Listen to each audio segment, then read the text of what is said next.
What is up, YouTube? It's your boy LeeWalk71, replaced Dave with a 4, and I am back once again doing my Money in the Bank review. Now, I had recorded a whole review for this show, like no cap, and I guess I forgot to save that motherfucker because now I can't find it. It's nowhere to be found. So I'm just gonna redo the entire show again, as much as it hurts because I was like 20 some minutes. Oh my god, I don't even feel like it's like I don't feel like doing it because it was like that was fresh, that was like good as it was gonna get because like I had just watched the show right before this too, just to make sure I didn't miss anything, and then my review didn't even get saved, so we're just gonna have to redo it. Now I know I missed a couple pay-per-views. Let's be real. Hell in a Cell was a show that shouldn't have been reviewed. That show was terrible, and it sharot. I didn't do AEW. I don't even know why I didn't do AEW. Like, I always want to do AEW reviews, but it just seems like I can never get a review done for these shows anymore. I'm trying, though. I'm trying my hardest. But anyways, we had, I believe, 7 shows on the card. Pre-show match, Rey and Dominic Mysterio versus the Usos for the SmackDown Tag Team Championships. Rey Mysterio and Dominic Mysterio had this special like entrance video where they were like walking through a portal, and after they walk through the portal, I guess it's supposed to symbolize them walking, to the ring, because like the portal screen effects happen and they're on the stage. The match itself, I really didn't pay attention to that much. I caught the end of the match, which saw Jimmy Uso win with a roll-up pin, with Jay kind of enforcing Jimmy Uso, to keep the pin position, so they ended up winning the titles. It was kind of just a whatever finish to it, but I feel like at this point, every show has to have a roll-up of some sorts. If it wasn't going to be a roll-up in this match, it was going to be a roll-up in some other match at some point. I feel like that's how you keep the timeline straight, is that you got to have one roll-up in each show in order for the show to, align with the timeline, and we don't have like a timeline multiversal war or whatever. I just finished watching Loki, so that's why I'm saying that. But anyways, after that, we open up with the women's Money in the Bank match. In that match, hold on, let me bring up my notes again. Or not even my notes, but you know what I mean, my results, so I'll remember who was in this match. We get to the match itself. We have in the women's Money in the Bank ladder match, Asuka, Naomi, Alexa Bliss, Nikki Cross, or Nikki ASH as she's being called these days, or Nikki Ash, or whatever. Liv Morgan, Zelina Vega, and the WWE Women's Tag Team Champions Natalya and Tamina Snuka. The match itself was a pretty good opener. I felt like everybody in this match did something of significance. Alexa Bliss was doing her creepy crawler stuff, possessing people. There was one part where she possessed Zelina Vega to climb down the ladder. I was like, okay, we're still doing this, huh? That happened. Alexa Bliss did a part where Liv Morgan was trapped in the corner with the ladder pushed into her, so she kind of just trapped, and Alexa Bliss is like climbing onto the ladder like a creep, even though she needs to go get a ladder to climb up the ladder, to win the match. But anyways, that happens. Alexa Bliss even hits a Sister Abigail DDT on Nikki Cross when they have their little showcase between each other, history, because they're, 2-time tag champs or whatever.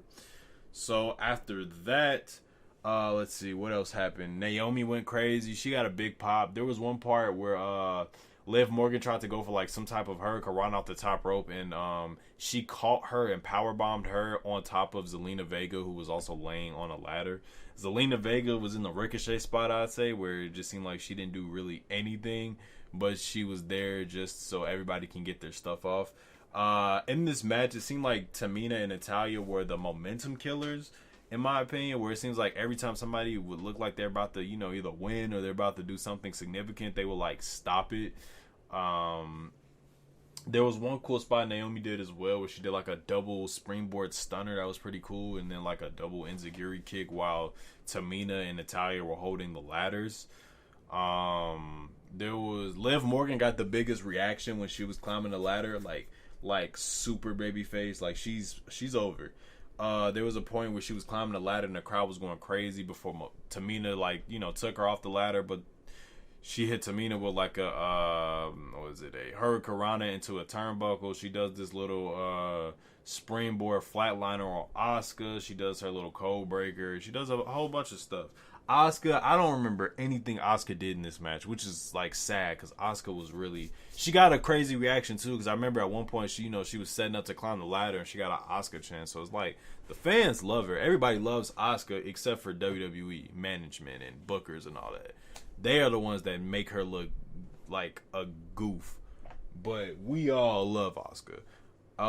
So we get towards, the later part of the match. We all got to do this, spot where somebody jumps on everybody else. So Nikki crosses in that position because she has this superhero gimmick.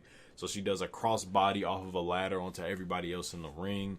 We get towards the later portion of the match. All women except for Alexa Bliss because they buried her in the ladder. Right, I'm trying to remember.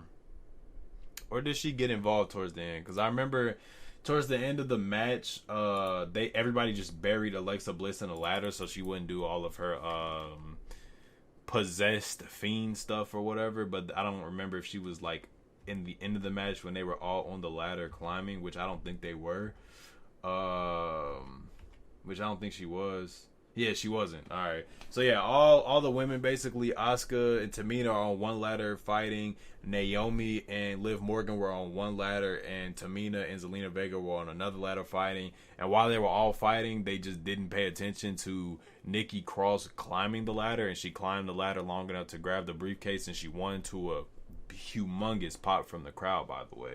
But that was just kind of a stupid finish because it was like, you really telling me that all of y'all are still going to fight and y'all could feel and see that this girl is climbing up this ladder and y'all just going to keep fighting and watch her grab the briefcase. I thought that was such a stupid finish. Like, they could have did the classic finish where, like, each ladder, like, they, knock off the ladders and then everybody just falls off until it's just that one solo ladder, then the two people, something. Or even have Nikki Cross push the ladder with that had Naomi and Liv Morgan in the center, push them off of it, and then climb it back up and win it. It would have been a more logical finish in my opinion, but that was just, I don't know, whatever. But it's cool though to see Nikki Cross finally get something going on the main roster, because it seems like it's always been start-stop with her. It seems like they will always do something. They would build momentum, and then she would lose, and then she'd disappear, and then she'll come back, build some type of momentum, lose a big match, and then disappear again. And now she's a superhero. So, hey, yeah, WWE. But I'm happy for her. I'm glad she won that. So after that, we get our first title match of the night out of all the title matches we got. Raw Tag Team title match, the Viking Raiders versus AJ Styles and Omos, the Raw Tag Team champions. Match itself was pretty standard tag team stuff. Viking Raiders did their little that German suplex while Ivar does like a springboard clothesline. That was pretty cool. AJ did some stuff. He did a cool enziguri where he blocked Ivar's clothesline with his foot and then hit an enziguri kick like that, kind of like a not a desperate move, but one of those, oh, I gotta get it right there type moves. So that was cool. They built up trying to take out Omos because he's a colossus basically. So the Viking Raiders basically took turns trying to take him out, knees to the face, clothesline to the outside of the ring. Eric hit a suicide dive and took out Omos for a second, and then after that they ended up hitting the Viking Experience on AJ Styles, and it looks like they're about to get their second tag team title reign going. But then Omos pushes Eric into Ivar, and not too long after that hits the double hand chokeslam and takes out Eric, and they pin the Viking Raiders and they retain the Raw Tag Team champions, which was great because I really like this dynamic of AJ Styles and Omos. AJ Styles basically having his own personal colossus and security guard, and now they're like the tag team champions, and it feels like can't nobody beat them. So I like that they're doing that. It was great to see the Viking Raiders, of course, compete at the high level, but I mean, there's only so much you can do with them. And the fact that they already won the tag team titles within their first 3 months of being on the main roster, so it's kind of like, oh, you didn't even build them up at first. It's the same problem I have with Rhea Ripley right now, where I feel like they don't build people up. They just give them the title, and then that's that. But I feel like once you give somebody the title of a division that they're in, it ain't no much higher you can go because they didn't already won the title. You got to build up to it. But I feel like WWE is starting to just skip that part eternally. Good match, though. After that, we get a squash match for the WWE Championship match. Kofi Kingston versus the almighty WWE Champion Bobby Lashley. The story of this match is that Bobby Lashley has not paid attention. I wouldn't say... No, that's not a good word. Bobby Lashley just hasn't been as focused as he usually is because he's partying with his new entourage he has of girls and MVP, and they're always celebrating. And then it's causing him to lose matches. He lost to Kofi on Raw. He lost to Xavier Woods on the Go Home show. So he's like, okay, this is I'm back to the basics. I'm back to just being the destroyer and destroying everybody. And that's what happened in this match. Kofi Kingston did like one thing. He did like a diving foot stomp off the top rope. Got a loud reaction, by the way. Crazy. The crowd was chanting Kofi. Crazy. Huge reaction. And they even had this nice 3D graphics for Kofi where it was like he was a Mario character jumping off of platforms and stuff, which was pretty cool. But after that, Bobby Lashley just dominated this man. One arm one arm power drivers. That actually would be a cool sight to see somebody do a one arm power driver if that's possible. One arm spine buster. He does a thing where he runs his opponent into the ring post. He actually hit a Dominator, which I haven't seen in a long time. I haven't seen Bobby Lashley use that move in a hot minute. And I thought, it was going to be like the type of match where Bobby Lashley just brutalizes Kofi. Kofi gets his little, babyface comeback spot where he even hits his finish and it's all a close near fall and everything. And then eventually he gets caught with the hurt lock. No, it was a straight up squash. He puts him in the hurt lock and Kofi Kingston just dies. Then, which I understand. They have to build Bobby to make him look like a monster. And I understand that, and you have to do that because it seems like he was not like that before. He was kind of just an equal, which was fine, I guess. It's just kind of messed up that Kofi is the one that they constantly do this shit to. They don't do this to anybody else where they embarrass them in, like, world title matches like this. Like, god damn. But, I mean, hey, I guess, whatever. But, I mean, it had to happen because if we're going to do this Brock and if anybody wants to do the Brock Bobby match, Bobby can't have a competitive match with Kofi because Brock ain't have a competitive match with Kofi. That's how I look at it. Like, he has to look like an equivalent to Brock Lesnar in every sense of the word. So I understand. Yeah, so Bobby retains. He's going to face Goldberg at SummerSlam, if y'all didn't know, which I'm pretty sure everybody knows. So let's see how that turns out. After that, we get the Raw Women's title match. Charlotte Flair, Rhea Ripley. A match that I really didn't care for, and it was a match I actually like tried to get into, but I just couldn't get into it. Like, the match was just kind of boring to me in a sense. I really don't remember much of what Rhea Ripley did. I remember she did her submission that she does with the legs. She did that on Charlotte. She did like a drop kick at some point, did like a suplex. But like the stuff I do remember, it was like almost all Charlotte in this match. Charlotte did a moonsault. Charlotte did a super natural selection off the top rope for a near fall. She reversed Rhea Ripley's riptide into a DDT, which I thought was pretty cool. We get towards the end of the match. Charlotte traps Rhea Ripley's knee in between the stairs and just kicks the stairs like a trillion times. And then Rhea is selling her leg, and then she puts Rhea in the I was about to say the natural selection. She puts Rhea Ripley in the figure 8.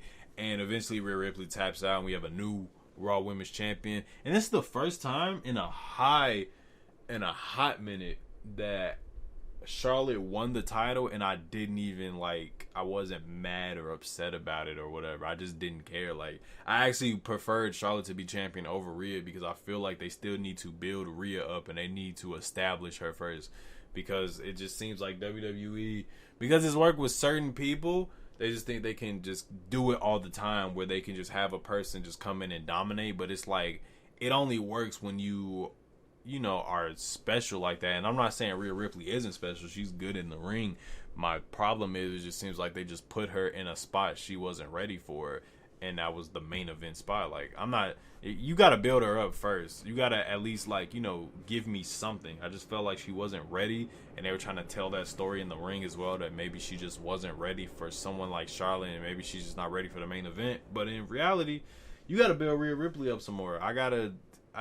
You can't just have somebody come in 2 weeks before WrestleMania, challenge for the title and then win it. Like, she peaked at that point. Like, what else is there for her to do? She can retire now. Like, there's nothing else for her to do. She already won the women's title. Like, what else is there for her to do?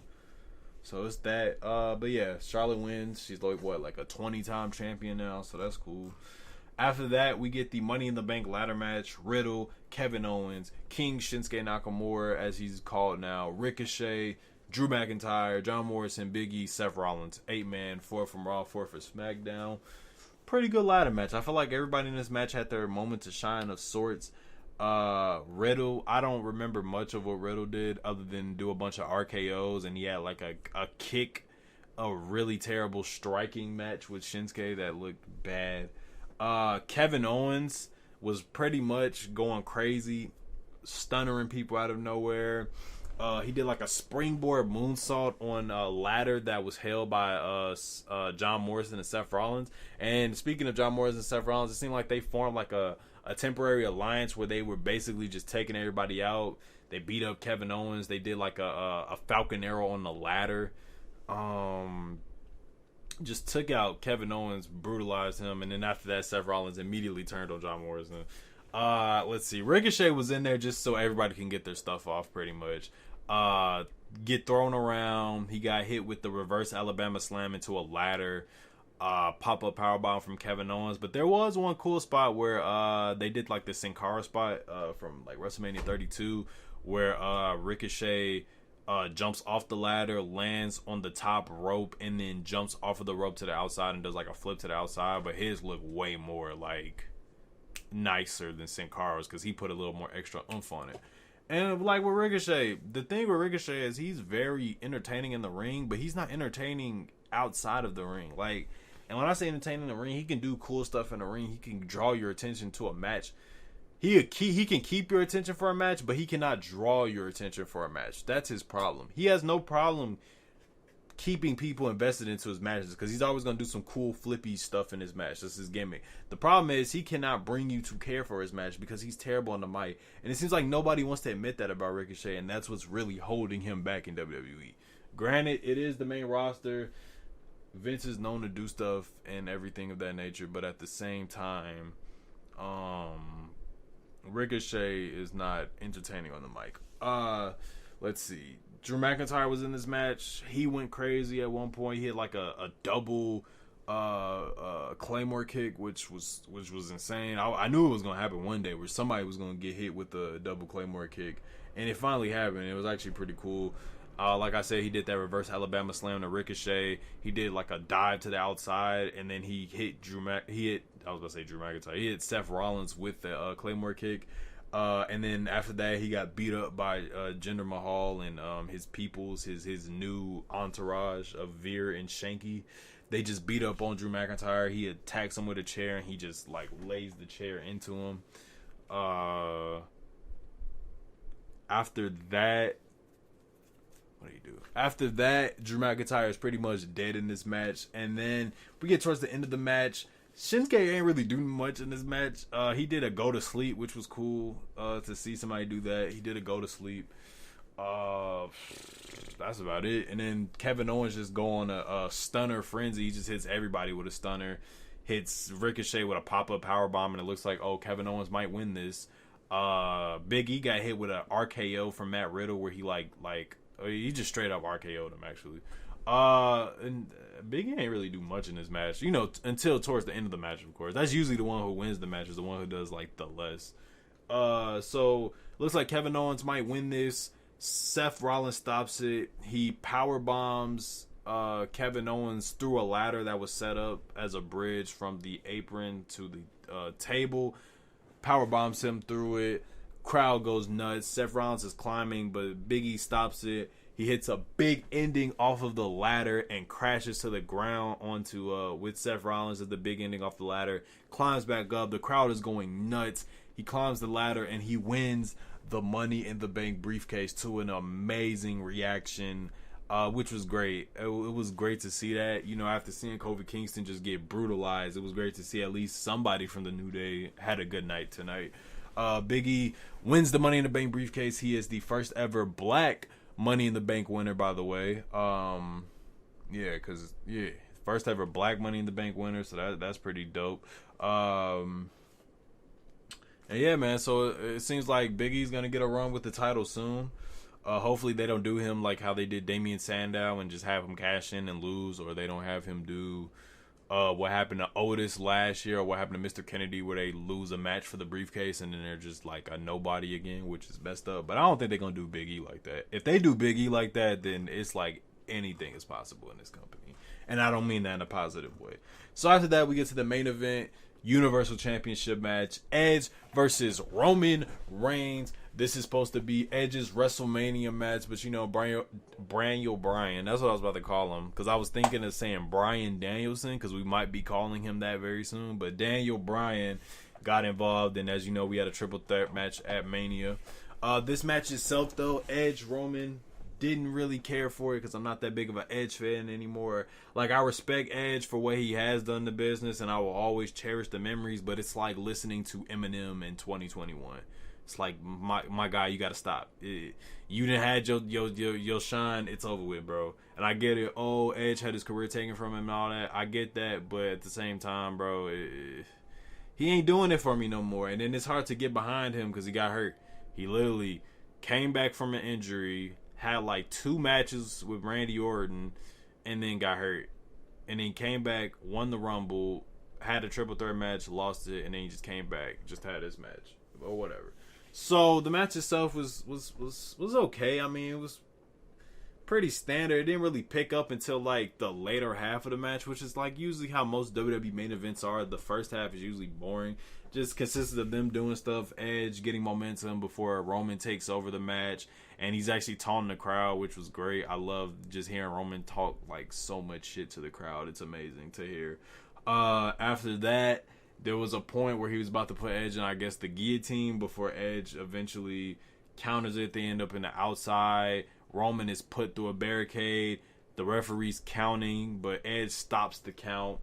Then he spears Roman through the barricade. And then it looks like it's time for the finish. Roman eventually hits Edge with the Superman punch, which sends Edge into the referee. The referee just dies. He's selling an ACL injury. So while that's happening, it looks like the Usos are about to get involved, but Rey and Dominic Mysterio get involved. Dominic does like a jumping, I guess you could say a senton, straight up just a jumping senton onto one of the Usos, onto Jimmy Uso, and then Rey Mysterio does a Hurricanrana onto Jey Uso, and that takes them out. I almost forgot they were even involved because they never got involved in the match. They just got attacked, outside of the match. Once that happens, Roman grabs the chair, and it looks like he's about to do the thing where he takes the bar from the chair and puts, Edge in the crossface and, puts it in, chokes him out with it, basically, what Edge has been doing to Roman. He did it to Roman at WrestleMania. He did it to Jimmy Uso. He did it to Jey Uso at some point. He does it to everybody. So, pretty much, it looks like Roman's going to do it to Edge, but Edge counters it. He's headbutting, and when he starts headbutting, it activates Kevin Dunn's camera cut mode. So then we get like 15 camera cuts from the headbutt. Then Roman gets put in the crossface with the bar in his mouth, and he's choking Roman, and Roman looks like he's passing out. He taps out, everything in between. A referee finally gets involved, but this before a referee gets involved. Seth Rollins comes out and he super kicks Edge. Now, if he would have just super kicked Edge and walk away, it would have been perfect. It would have been so perfect if he just would have did that, and then the finish happened, and then boom. But instead, once that happens, Roman looks like he's about to set up for a spear, but Edge spears Roman. A referee gets involved. It looks like Edge is about to set up for another spear. Seth Rollins gets involved again on the apron. He gets knocked off by Edge. Roman catches Edge with the spear. 1, 2, 3. Roman retains the Universal Championship. After that, he's selling death. Seth Rollins is attacking Edge, beating him up. Then he has a confrontation with Roman in the ring saying, "This is my WWE. Without me, you wouldn't even be Universal Champion. This is still my WWE." And right after he says that, Edge attacks him again, throws him into a barricade, and they end up fighting into the crowd. And that was that. Because before this match, Seth had like a promo because he was mad that he lost, and he says that he's going to skip the line. He got a plan, yada, yada, yada, all that. So after that happens, Roman Reigns is celebrating with the championship. He grabs the mic from Paul Heyman, and he's about to cut a promo, and he says, now the world can acknowledge me. And not too long after he says that, John Cena's music hits, and John Cena comes back from Hollywood. Mr. Fast and Furious 9, Mr. Taki. John Cena is back. He comes back, does the Wolfpack sign into the camera as a nod to his match from WrestleMania 36 with Bray Wyatt, where he had the NWO clothes on because he's Hollywood Cena now, because he's literally in Hollywood. Comes back with this Sprite colored attire, the green, the yellow, the colorful colors, everything about Cena. A crazy pop. The pop he got was louder than any pop at WrestleMania almost this year. That pop was crazy. Cena comes out, he does the whole entrance, throws the hat, everything, and the show goes off. He doesn't really cut a promo or nothing. He's just here. And then that's that. So yeah, that was Money in the Bank. Overall, pretty good pay-per-view. It's the second time I didn't record this review, so I'm really sick of talking about this show. I'm sick of it now since I had to record like 2 reviews, but it's all good now. But anyway, guys, you know what to do. Like, comment, favorite, subscribe. If I have to rate this show, I would give it an 8 because Big E won. If Big E didn't win, it would have been like a 7 or whatever. But it was an 8. Like I said, like, comment, favorite, subscribe. Follow me on all my social media links down in the description below. That includes Facebook, Twitter, Instagram, Twitch, everything in between. Anyway, guys, I'm out. Peace.